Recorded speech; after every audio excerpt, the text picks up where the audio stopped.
Dear children, we are discussing Social Science 2nd, Chapter 6, the Economic Growth and Economic Development. In our last class, we discussed about development indices. There are certain indices used to measure and assess economic development. Per capita income, physical quality of life index, human development index, human happiness index are the sum of the development indices. Today we are discussing about challenges faced by development in India. ഇന്ത്യയിൽ വികസനം നേരിടുന്ന വെല്ലുവിളികളെക്കുറിച്ചാണ് നമ്മൾ ഇന്ന് discuss ചെയ്യുന്നത്. Development in India face several challenges. Among them the most important is poverty. According to the Rangarajan panel report prepared for the Planning Commission of India in 2011-12, 29.5% of people were poor.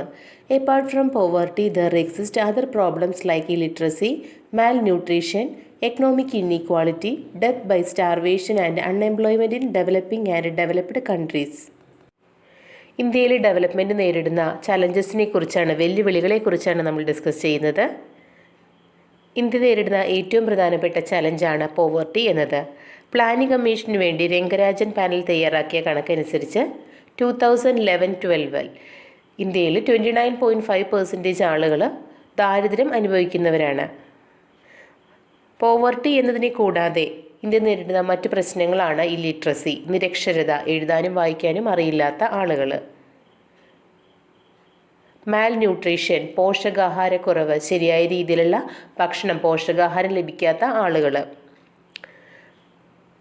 Economic ഇന്നീക്വാളിറ്റി, സാമ്പത്തികമായിട്ടുള്ള അസമത്വങ്ങൾ, death by starvation, പട്ടിണി മരണം, ഭക്ഷണം ലഭിക്കാതെ ആളുകൾ മരിക്കുന്നു, unemployment, തൊഴിലില്ലായ്മ, എന്നീ പ്രശ്നങ്ങൾ നമ്മുടെ ഡെവലപ്ഡ് നേഷൻസിലും ഡെവലപ്പിംഗ് കൺട്രീസിലും നിലനിൽക്കുന്നുണ്ട്. Unemployment is another challenge faced by India. For more than 20 years, the trend seen that in spite of an economic growth rate of 8 to 9%, the employment growth rate still remains at 1% or less. This means that economic growth rate of 8 to 9% does not create employment opportunities. Unemployment, തൊഴിലില്ലായ്മയാണ് India നേരിടുന്ന മറ്റൊരു വെല്ലുവിളി. കഴിഞ്ഞ 20 വർഷത്തിലധികമായി കാണുന്ന ഒരു ട്രെൻഡാണ്. Economic growth rate 8 മുതൽ 9% വരെ വളർച്ച സൂചിപ്പിക്കുമ്പോഴും employment growth rate 1 or less than 1 ആണ്. അതായത് നമ്മുടെ സാമ്പത്തിക വളർച്ച പുതിയ തൊഴിലവസരങ്ങൾ സൃഷ്ടിക്കുന്നില്ല. Another challenge faced by the development is the problem of inequality. There are 3 types of inequality: economic inequality, inequality in income, regional inequality. All these types of harsh inequalities prevail in India.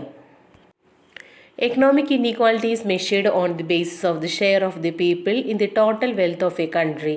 Inequality in income, on the other hand, based on people's share in the income generated in a country. Economic inequality, inequality in income, regional inequality, ഈ 3 രീതിയിലുള്ള ഇന്നീക്വാളിറ്റീസും ഇന്ത്യയിൽ വളരെ രൂക്ഷമായിട്ട് അനുഭവപ്പെടുന്നുണ്ട്. രാജ്യത്തിൻ്റെ മൊത്തം സമ്പത്തിലും രാജ്യത്ത് ലഭ്യമായിട്ടുള്ള ഇൻകത്തിലും ജനങ്ങൾക്കുള്ള പങ്കിൻ്റെ അടിസ്ഥാനത്തിലാണ് എക്കണോമിക് ഇന്നീക്വാളിറ്റിയും ഇന്നീക്വാളിറ്റി ഓഫ് ഇൻകവും കണക്കാക്കുന്നത്. Regional inequality is the third type of inequality. For example, majority of the population in metropolitan cities have access to employment, better hospitals, good roads, clean drinking water, transport systems, schools, colleges, industries, etc. But certain rural areas in the states like Bihar, Uttar Pradesh and Odisha lack these facilities. In these regions, there exists death by starvation, unemployment, lack of good roads and telecommunication facilities, etc. Regional inequality signifies such a disparity in development among different regions. Regional inequality. ഇന്ത്യയിൽ നിലനിൽക്കുന്ന മറ്റൊരു ഇനീക്വാളിറ്റിയാണ് regional inequality. ഇന്ത്യയിലെ എല്ലായിടത്തെയും ഭൂപ്രകൃതി ഒരുപോലെയല്ല. അതുപോലെ metropolitan സിറ്റീസിൽ താമസിക്കുന്ന ആളുകൾക്ക് മെച്ചപ്പെട്ട തൊഴിൽ, നല്ല ആശുപത്രി സൗകര്യങ്ങൾ, റോഡുകൾ, ശുദ്ധമായിട്ടുള്ള ഡ്രിങ്കിങ് വാട്ടർ, യാത്രാ സൗകര്യം, സ്കൂളുകൾ, കോളേജസ് ഇതൊക്കെ ലഭ്യമാകുമ്പോഴേക്കും റൂറൽ ഏരിയാസ് അല്ലെങ്കിൽ ഇപ്പോൾ ബീഹാർ, ഉത്തർപ്രദേശ്, ഒഡീഷ തുടങ്ങിയ സ്റ്റേറ്റിലെ ചില ഗ്രാമപ്രദേശങ്ങളിൽ ഇത്തരം സൗകര്യങ്ങൾ ലഭ്യമാവുന്നില്ല. അവിടെ സ്റ്റാർവേഷൻ, പട്ടിണി മൂലമുള്ള മരണങ്ങൾ, അൺഎംപ്ലോയ്മെൻറ്റ്, റോഡുകളും ടെലികമ്മ്യൂണിക്കേഷൻ സിസ്റ്റത്തിൻ്റെയൊക്കെ അപര്യാപ്തതയൊക്കെ നിലനിൽക്കുന്നുണ്ട്. അങ്ങനെ ചില പ്രദേശങ്ങൾ വികസനത്തിൽ മുൻപന്തിയിൽ നിൽക്കുമ്പോൾ തന്നെയും മറ്റു ചില പ്രദേശങ്ങൾ വികസനത്തിൽ വളരെയധികം പിന്നോക്കം നിൽക്കുന്ന രീതിയിലുള്ള അവസ്ഥയുണ്ട്. അതിനെയാണ് റീജിയണൽ ഇൻഇക്വാളിറ്റി എന്നതുകൊണ്ട് ഉദ്ദേശിക്കുന്നത്. Next topic is sustainable development. We have understood that the main goal of any economy is the economic development. As the result of economic development, many challenges take place around us. For example, good transportation facilities, rapid urbanization, increase in industrial units. It is clear that such changes improve the standard of living of the people and economic condition of nations. However, the greed of human beings remains. It leads to the overexploitation of resources and the degradation of nature. Observe the pictures that depicts some ill effects of urbanization and commercialization of agriculture. ഏതൊരു ഇക്കോണമിയുടെയും ഏതൊരു സമ്പദ് വ്യവസ്ഥയുടെയും main goal എന്ന് പറഞ്ഞിട്ടുണ്ടെങ്കിൽ economic development ആണ്. Economic ഡെവലപ്മെൻറ്റിലൂടെ നിരവധി മാറ്റങ്ങളാണ് നമുക്ക് ചുറ്റും ഉണ്ടാകുന്നത്. ഗുഡ് ട്രാൻസ്പോർട്ട് ഫെസിലിറ്റീസ്, മികച്ച ഗതാഗത സൗകര്യങ്ങൾ ഉണ്ടാകുന്നു. റാപ്പിഡ് അർബനൈസേഷൻ, നഗരങ്ങൾ വളർന്നു വരുന്നു. ഇൻക്രീസ് ഇൻ ഇൻഡസ്ട്രിയൽ യൂണിറ്റ്സ്, വ്യവസായശാലകളുടെ എണ്ണം വർദ്ധിക്കുന്നു. ഇത്തരം മാറ്റങ്ങൾ ജനങ്ങളുടെ സ്റ്റാൻഡേർഡ് ഓഫ് ലിവിംഗ് മെച്ചപ്പെടുത്തുന്നതിനും രാജ്യത്തിൻ്റെ സാമ്പത്തിക സ്ഥിതി എക്കണോമിക് ഡെവലപ്മെൻറ്റ് വർദ്ധിക്കുന്നതിനും കാരണമാകുന്നു. എന്നാൽ മനുഷ്യരുടെ ആർത്തി അവസാനിക്കുന്നില്ല. കൂടുതൽ നേടുന്നതിന് വേണ്ടിയിട്ട് നാച്ചുറൽ റിസോഴ്സസ് കൂടിയ അളവിൽ ചൂഷണം ചെയ്തുകൊണ്ടിരിക്കുകയാണ്. ഇവിടെ കാണിച്ചിരിക്കുന്ന പിക്ചേഴ്സ് ശ്രദ്ധിക്കുക. അർബനൈസേഷൻ്റെയും അതുപോലെ കൊമേഴ്ഷ്യലൈസേഷൻ ഓഫ് അഗ്രികൾച്ചറിൻ്റെയും ഭാഗമായിട്ടുള്ള പ്രകൃതി നേരിടുന്ന ദുരന്തങ്ങളെയാണ് പിക്ചറിൽ കാണിച്ചിരിക്കുന്നത്. ഒരു ഭാഗത്ത് ധാരാളം വേസ്റ്റുകൾ, പ്ലാസ്റ്റിക് വേസ്റ്റുകൾ കൂടിക്കിടക്കുന്നു. കൂടുതൽ മെച്ചപ്പെട്ട വിളവിന് വേണ്ടിയിട്ട് അഗ്രികൾച്ചറൽ പ്രോഡക്റ്റിൽ പെസ്റ്റിസൈഡ്സ് യൂസ് ചെയ്യുന്നു, മരുന്നുകളൊക്കെ അടിക്കുന്നു.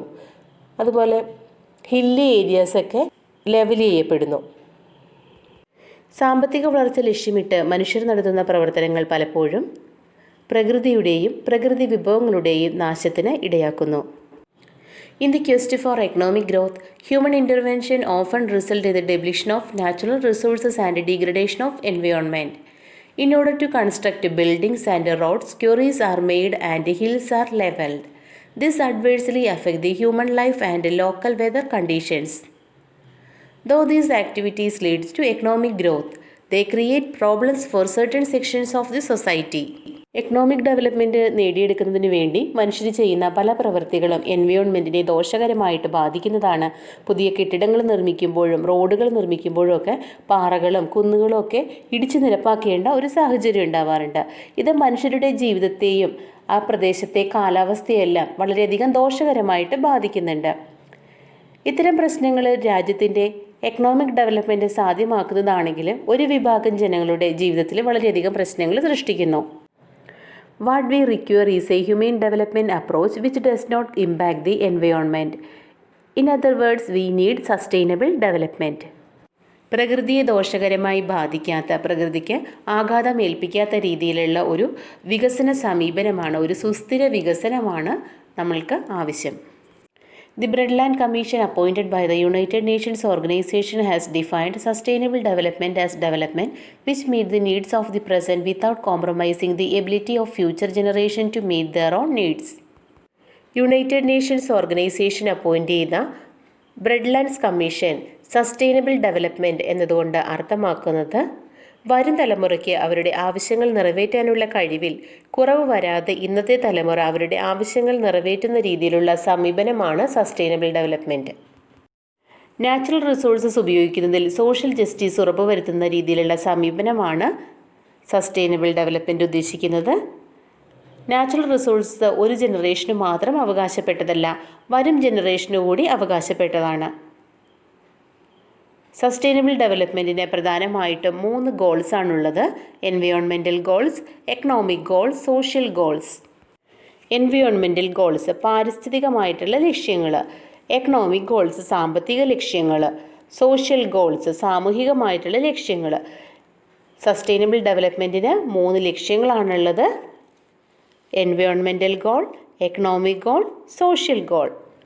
Observe the environment around you and identify the activities that challenge sustainable development. Add more points to the following list. Reclamation of paddy fields. വയൽ നികത്തൽ. Intensive use of pesticide. അമിതമായിട്ടുള്ള അളവിൽ പെസ്റ്റിസൈഡുകൾ, കീടനാശിനികൾ പ്രയോഗിക്കുക. Polluting and wasting clean water. ശുദ്ധജലം മലിനമാക്കുകയും പാഴാക്കി കളയുകയും ചെയ്യുക. Levelling of watersheds, deforestation, over use of natural fuels, deposition of waste materials in public places. ഇതെല്ലാം സസ്റ്റൈനബിൾ ഡെവലപ്മെൻറ്റിനെ ദോഷകരമായിട്ട് ബാധിക്കുന്ന കാര്യങ്ങളാണ്. All the above activities hamper sustainable development. Can you make a few suggestions for economic development that ensure availability of natural resources for future generation as well? Natural resources വരും തലമുറയ്ക്ക് കൂടി ലഭ്യമാകത്തക്ക വിധം economic development നേടിയെടുക്കുന്നതിന് വേണ്ടിയിട്ട് rain water harvesting, മഴവെള്ള സംഭരണം നടത്തുക. Planting trees and plants, കൂടുതൽ ചെടികളും വൃക്ഷങ്ങളും ഒക്കെ നട്ടുപിടിപ്പിക്കുക. More use of solar energy, solar എനർജിയുടെ ഉപയോഗം വർദ്ധിപ്പിക്കുക. Establishment of biogas plants, biogas പ്ലാന്റുകൾ സ്ഥാപിക്കുക. Protection of rivers, paddy field, forest etcetera. Avoid the use of plastic materials, പ്ലാസ്റ്റിക്കിൻ്റെ ഉപയോഗം കുറയ്ക്കുക. ഈ കാര്യങ്ങളൊക്കെ ശ്രദ്ധിക്കുകയാണെങ്കിൽ നമ്മളുടെ നാച്ചുറൽ റിസോഴ്സസ് വരും തലമുറയ്ക്ക് കൂടി കൈമാറാനായിട്ട് നമുക്ക് സാധിക്കും.